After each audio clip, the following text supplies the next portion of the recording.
नमस्कार दोस्तों, जय हिंद जय भारत। कैसे हैं आप सब लोग। मैं गौरव वैष्णव एक बार फिर से आप सभी का स्वागत करता हूं आपके अपने अनंत आईएएस कोचिंग के इस ऑफिशियल यूट्यूब चैनल पर। आशा करता हूं आप सभी यूपीएससी प्रीलिम्स 2025 की धुआंधार तैयारी में लगे होंगे। और जो बच्चे किसी सरकारी नौकरी में होने की वजह से या फिर किसी अन्य व्यस्तता के कारण अभी तक तैयारी नहीं कर पाए हैं, तो आपने बिल्कुल सही सुना है कि बचे हुए 60 दिनों में भी तैयारी करके आप यूपीएससी प्रीलिम्स 2025 पास कर सकते हैं। लेकिन इसके साथ मैं आप सभी को एक डिस्क्लेमर देना चाहता हूं कि बच्चों, ये तैयारी या ये स्ट्रेटजी केवल उन लोगों के लिए है जिनको अभी तक किसी कारणवश टाइम नहीं मिल पाया, या जो सरकारी नौकरियों में है या किसी प्राइवेट जॉब में है और अब 1-2 महीने बचे हुए में वो तैयारी करना चाहते हैं। तो उन सभी के लिए हम लेकर आए हैं ज़ैपेक्स स्ट्रेटजी, और ज़ैपेक्स स्ट्रेटजी से आप मात्र 60 दिनों के अंदर तैयारी कर सकते हैं। आप सभी जानते हैं कि 25 मई 2025 को यूपीएससी प्रीलिम्स 2025 निर्धारित है, कंडक्ट किया जाएगा।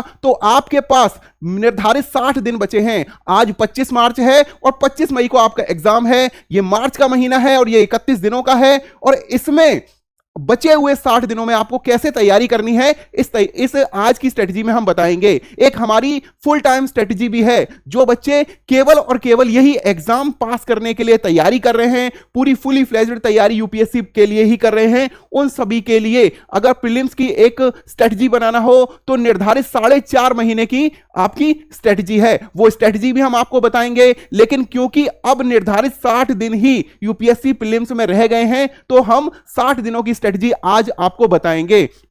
तो दोस्तों, चलिए जल्दी से स्टार्ट करते हैं कि क्या है ज़ैपेक्स स्ट्रेटजी जिससे मात्र 60 दिनों में आप तैयारी कर सकते हैं। जल्दी से स्टार्ट करेंगे। देखिए, ये जो ज़ैपेक है ये एब्रीविएशन है किसका? Geo. G for geo plus mapping, E for economy, P for polity, E for environment और C for current affairs and C set.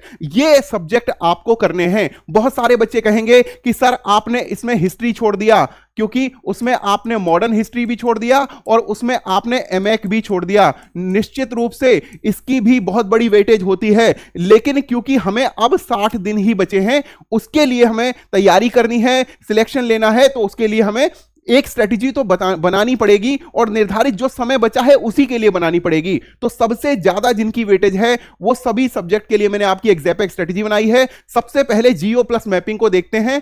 आपको इसके लिए पढ़नी है जीसी लियोंग की किताब पढ़नी है और 9-10 की एनसीईआरटी आपको पढ़नी है, जिसमें आपको जियो प्लस मैपिंग दोनों ही करने हैं। और इसमें आपको केवल 5 दिन लेने हैं और बचे हुए 2 दिन में, यानी टोटल 7 डेज की आपकी स्ट्रेटजी रहेगी। बचे हुए 2 दिन में आपको क्या करना है?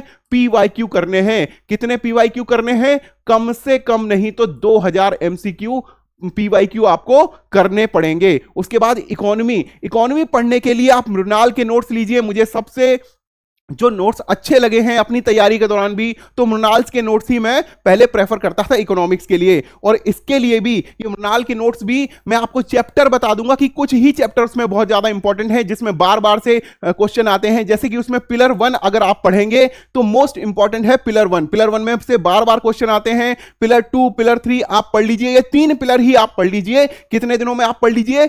आप 5 डेज में पढ़िए। वो सारे पिलर अच्छी तरीके से 5 डेज में पढ़िए और 3 दिन करिए पीवाईक्यू। जो प्रीवियस ईयर क्वेश्चन है उनको 3 दिन लगाइए। देखिए बच्चों, पीवाईक्यू का एनालिसिस करना और एमसीक्यू को बार बार प्रैक्टिस करना, या मॉक टेस्ट की प्रैक्टिस करना, या टेस्ट सीरीज की प्रैक्टिस करना बहुत जरूरी है, क्योंकि आपके सबकॉन्शियस माइंड में वो सारा डाटा रहता है जो आपने पढ़ा है। लेकिन उसको पीवाईक्यू अगर आप नहीं करेंगे तो आपको जो एलिमिनेशन टेक्निक है उसका अंदाजा नहीं होगा। तो इसलिए आपको क्या करना है? 5 दिन में ये नोट्स पढ़िए, 3 दिन पीवाईक्यू कीजिए। तो आपका 7 दिन की जो स्ट्रेटजी हो गई आपकी जियो प्लस मैपिंग के लिए हो गई, और इकोनॉमी के लिए आपकी हो गई 3 दिन की 8 दिन की स्ट्रेटजी। उसके बाद पॉलिटी, एम लक्ष्मीकांत। ये तैयारी उन्हीं लोगों के लिए है, मैं बार बार बता रहा हूं, जो किसी नौकरी की वजह से मतलब अभी तक तैयारी नहीं कर पाए, लेकिन उन्होंने पिछली बार एग्जाम दिया था। बहुत सारे लोगों का पहले जिन्होंने दिया होता है प्री नहीं क्वालिफाई होता है। और प्री के लिए मैं ये आपको बता देता हूं कि प्री एग्जाम यूपीएससी प्री का 60% वेटेज को रखता है। यदि आपका यूपीएससी प्री क्लियर हो गया, इसका मतलब आपका 60% सिलेक्शन आपका यूपीएससी में हो चुका है। तो 60% वेटेज में देता हूं प्री एग्जाम को। और पॉलिटी आपको कितने दिन पढ़नी है? 5 डेज पढ़नी है और 2 दिन आपको सारे पीवाईक्यू करने हैं। कम से कम 2-2 हजार पीवाईक्यू आपको करने होंगे, तब जाके आपको आपके दिमाग में वो स्ट्रेटजी आएगी। और ये तैयारी मैं आप सभी को बता चुका हूं कि उन्हीं लोगों के लिए है जिन्होंने पहले कभी तैयारी की है और अब निर्धारित 60 दिनों में ही उनको दोबारा से ये एग्जाम निकालना है। तो उसके लिए ज़ैपेक स्ट्रेटजी आपकी कामगार है। जो बच्चे पहली बार इस एग्जाम को दे रहे हैं उनके लिए ये स्ट्रेटजी बिल्कुल कामयाब नहीं है। उनके लिए 4.5 महीने की मैंने अलग से स्ट्रेटजी बनाई है, वो 4.5 महीने की वो स्ट्रेटजी पढ़ेंगे, क्योंकि ये स्ट्रेटजी में मैं आपको हिस्ट्री का पोर्शन है और साइंस एंड टेक का पोर्शन है वो बिल्कुल नहीं बता रहा हूं, क्योंकि हमें निर्धारित समय में ही दिए गया जो हमारा समय है उसी में ये पास करना है। उसके बाद आपका आ जाता है एनवायरमेंट। इसके लिए आप पीएमएफ की किताब पढ़ सकते हैं। पीएमएफ की किताब आप 5 दिन पढ़िए और 3 दिन उसके पीवाईक्यू कीजिए, एमसीक्यू कीजिए। और कितने पीवाईक्यू करने हैं? कम से कम 2000 पीवाईक्यू आपको करने पड़ेंगे, तब जाके आपको वो माइंडसेट बनेगा, वो एलिमिनेशन टेक्निक आपकी डेवलप होगी, तब जाके आप वो काम कर सकेंगे। उसके बाद करंट अफेयर प्लस सीसेट आपके पास देख लीजिए, ये 7 दिन थे, ये 8 दिन थे, ये 7 दिन थे, ये 8 दिन थे, तो टोटल कितना हो गया? आपकी 15 + 15 30 डेज कंप्लीट हो जाएंगे। तो उसके बाद 25 अप्रैल से आपको कौन सी तकनीक अपनानी है वो देखिए। आपको ये बचा हुआ पोर्शन है जो सी है आपका, सी फॉर करंट अफेयर्स और सीसेट। देखिए बच्चों, सीसेट की बहुत महानता है। अगर एक गाड़ी है और उसमें एक पहिया नहीं है तो आपको वो डेस्टिनेशन तक नहीं पहुंचाएगी। तो सीसेट वो चौथा पहिया है ये यूपीएससी के प्रीलिम्स की गाड़ी का।